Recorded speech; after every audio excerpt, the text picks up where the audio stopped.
Okay, so it's been a while. I'm sorry about that, but I've been busy. Not only reading, but I have a day job, and I've been working a lot at that. So, without further ado, I'm just going to jump into this review. So, if you've been keeping up with this, with my channel and with this particular series, you guys know that I've been reading a series of mystery novels starring a young protagonist who is an expert in chemistry and poisons by the name of Flavia de Luce. And I read the first two books, and I did reviews on both of them. The first one was called The Sweetness at the Bottom of the Pie. The second one was called The Weed That Strings the Hangman's Bag. And this time I'm going to be talking about the third book of the series, which is called A Red Herring Without Mustard. I like the titles are what drew me to this series, but it's the characters and the excellent writing and character development that made me stay.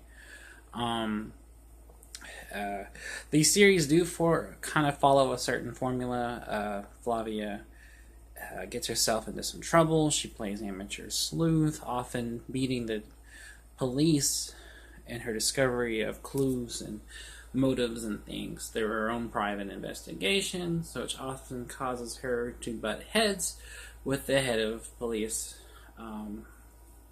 Meanwhile, she lives a very kind of reclusive, isolated life in this aging country estate called Bookshaw, which has been in the Duluth family for generations. She lives with her widowed father and her two older sisters who torture her, named Ophelia and Daphne, or she calls them Daffy and Feely. And Flavia is a practical girl. She has a laboratory. She likes to experiment with chemicals. She likes to read about science. She loves poisons. Anything to do with poisons and things that kill people, she loves them.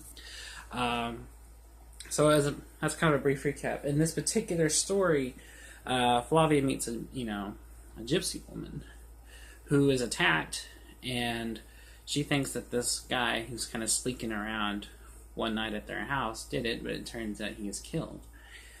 She meets the gypsy's granddaughter, who is this kind of flighty teenager who's very eccentric and also paranoid, and honestly very shady in the way she acts. And she even lies and accuses Flavia of things that she knows that she didn't do.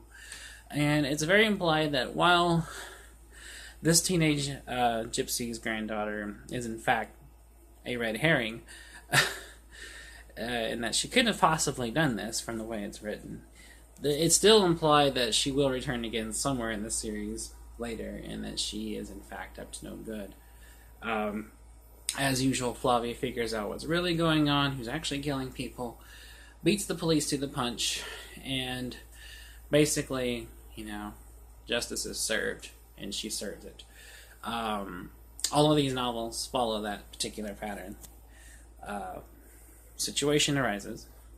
Flavia stumbles into situation. Flavia is smarter than anyone else in the room. Flavia can figure things out and run circles around the cops. She brings her deductions to the police. They're like, "Eureka, you're a genius," and life goes back to normal. Normally I'm not a fan of formulaic stuff like that, but I like these characters. I like the setting. I like the tone in which they're written. And it's that kind of cozy, comfy tone that brings me back to these novels again and again, and why I like them. I don't really read them so much for the mystery. And while they are decent mysteries, they're not hard to figure out what's going on. I read them for characters, especially Flavia. She's an interesting protagonist and a young heroine that I would follow anywhere. So it's really just the charm of these books more than like the mystery or the suspense or whatever that I like about them. And that's why I like reading about them, reading them and recommending them. And that's why in every one of these videos I want to talk about them and read them and share them with you guys, so that hopefully you'll read them and enjoy them for the same reasons I do. So, as you've noticed from this series, I don't really go into plots. I just kind of talk about my general thoughts. And my general thoughts for this book is it's definitely worth the read. It's definitely a good book. And Flavia is a very intriguing character who is kind of an embodiment of fearless curiosity, wise ass, young beyond her years, and scientific genius, kind of all rolled into one character. She's definitely fun. She's a trip. And these novels are fun.